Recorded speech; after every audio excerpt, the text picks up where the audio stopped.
جنگ یمامہ عقیدہ ختم نبوت کے تحفظ کی عظیم جنگ۔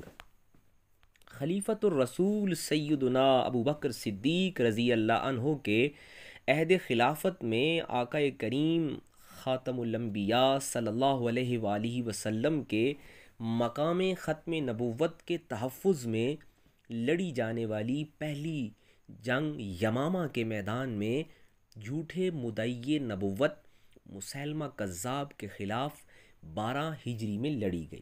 اس جنگ میں سب سے پہلے سیدنا اکرمہ رضی اللہ عنہ، پھر سیدنا شرجیل بن حسنہ رضی اللہ عنہ، اور آخر میں سیدنا خالد بن ولید رضی اللہ عنہ نے مسلمانوں کے لشکر کی کمان فرمائی۔ آقا کریم خاتم النبیین صلی اللہ علیہ وآلہ وسلم کی ظاہری حیات طیبہ میں ہی جھوٹے مدعیان نبوت کا فتنہ نمودار ہو چکا تھا۔ ہجرت کے 10ویں سال بنی حنیفہ کے ایک وفد مدینہ منورہ میں آپ صلی اللہ علیہ وآلہ وسلم کی خدمت میں حاضر ہوا۔ اس وفد میں مسیلمہ کذاب بھی شامل تھا۔ تمام افراد نے اسلام قبول کیا۔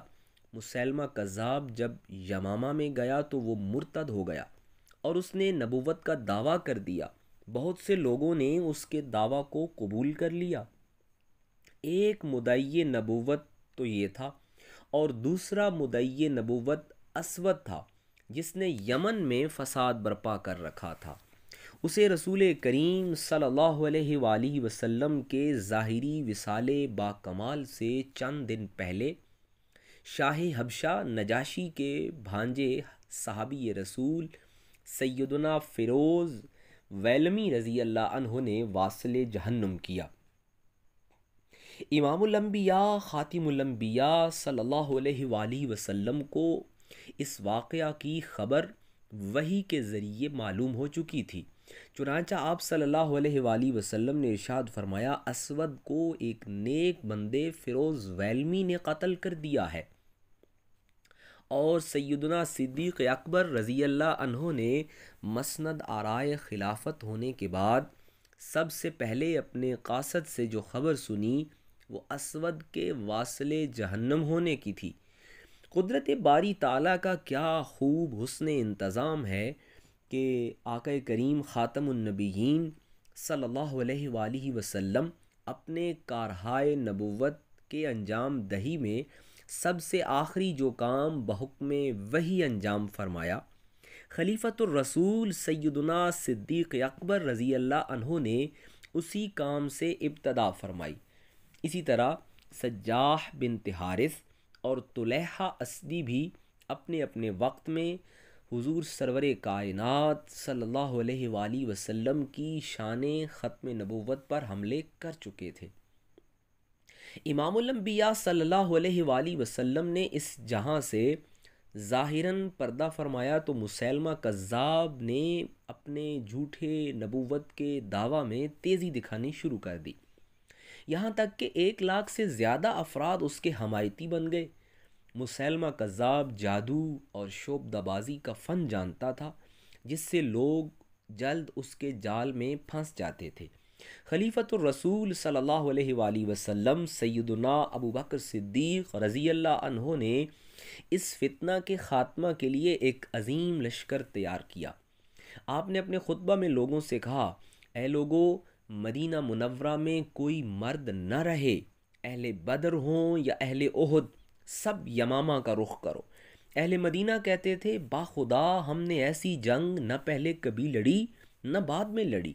اس سے پہلے جتنی جنگیں ہوئیں، بدر، احد، خندق، خیبر، موتا وغیرہ، صرف 259 صحابہ کرام رضوان اللہ علیہم اجمعین شہید ہوئے، لیکن اس معرکہ تحفظ ختم نبوت میں 1200 صحابہ کرام رضوان اللہ علیہم اجمعین نے جام شہادت نوش کیا۔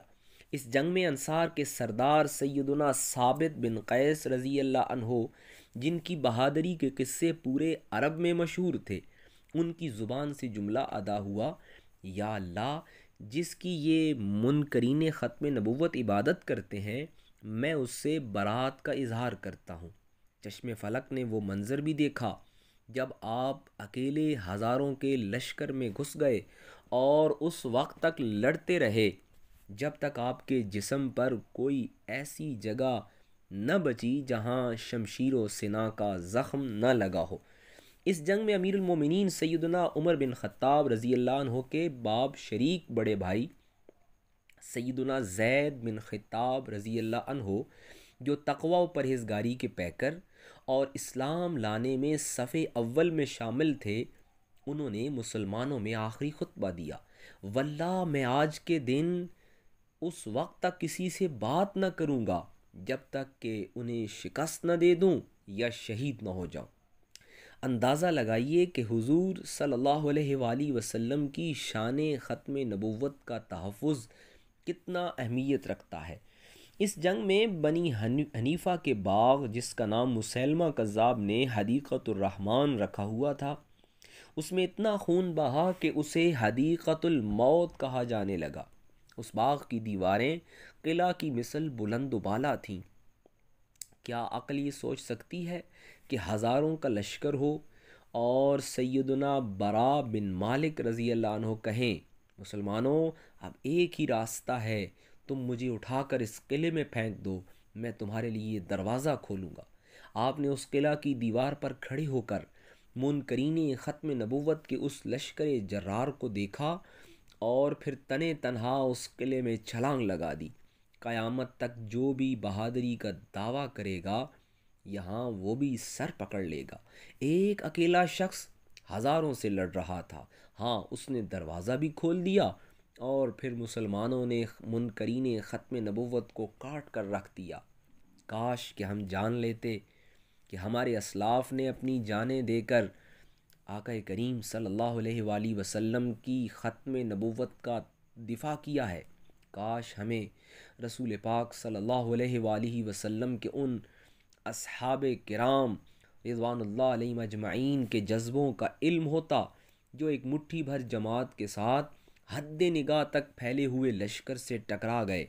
منکرین ختم نبوت ایک بہت بڑے فتنے کی صورت میں نمودار ہیں، پس ہر صاحب ایمان کے ذمے ہے کہ وہ اس کے سدباب کی کوششوں میں شریک ہو، تحفظ ختم نبوت کے جہاد میں اپنا اپنا کردار ادا کریں، تاکہ قیامت کے دن سرکار خاتم النبیین صلی اللہ علیہ وآلہ وسلم کی شفاعت نصیب